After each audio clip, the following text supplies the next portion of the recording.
Comme ça, hein.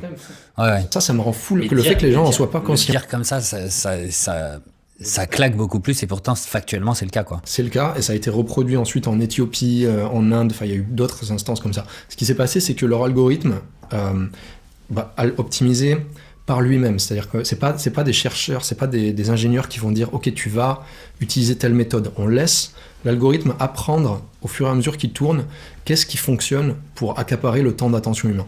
Et l'algorithme s'est rendu compte que les messages de haine, ça marchait très bien, dans le sens où quand quelqu'un poste un message de haine sur un réseau social, si moi je vois ça sur mon feed, je vais ressentir de la colère. Je vais voir ça, je vais me dire, mais cette personne raconte n'importe quoi, quelle horreur, ou alors l'inverse, si jamais moi aussi j'ai de la haine en moi, je vais dire, ah il a raison, je vais le pousser. Et en fait, la colère, c'est une émotion humaine très forte qui a tendance à...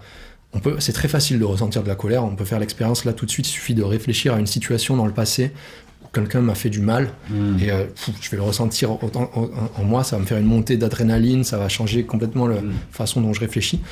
Donc ces algorithmes ont découvert ça et du coup ils se sont rendus compte, une façon de faire du clic, c'est de mettre en avant tous les messages de haine. Donc ce qui s'est passé en Birmanie, c'est qu'il y a eu un mécanisme d'amplification de toute la haine envers les Rohingyas, donc une population musulmane minoritaire. Et les gens ont essayé d'alerter Facebook là-bas. Donc il y a eu pas mal de lanceurs d'alerte qui disaient qu'est-ce qui se passe, on comprend pas, sur les réseaux sociaux, on voit plus que les messages de haine, ils sont mis en avant. Facebook était au courant, ils ont fait remonter ça à leur direction, et la direction a dit on fait rien, ça marche. Genre, on a découvert ça dans les Facebook Files, donc c'était autour de 2020 je crois, ça a été publié par le Wall Street Journal où ils ont eu accès à des informations internes de Facebook et ils ont pu se rendre compte que oui, les gens savaient, etc. Donc il y a eu 500 000 morts avec ça. Alors, c'est pas, je veux dire, il n'y a pas que ce facteur-là, je pense que c'était un des... Oui. Mais le fait qu'ils savaient ce qui était en train de se passer, ils savaient que leur algorithme amplifiait les messages de haine, et ils ont décidé de continuer.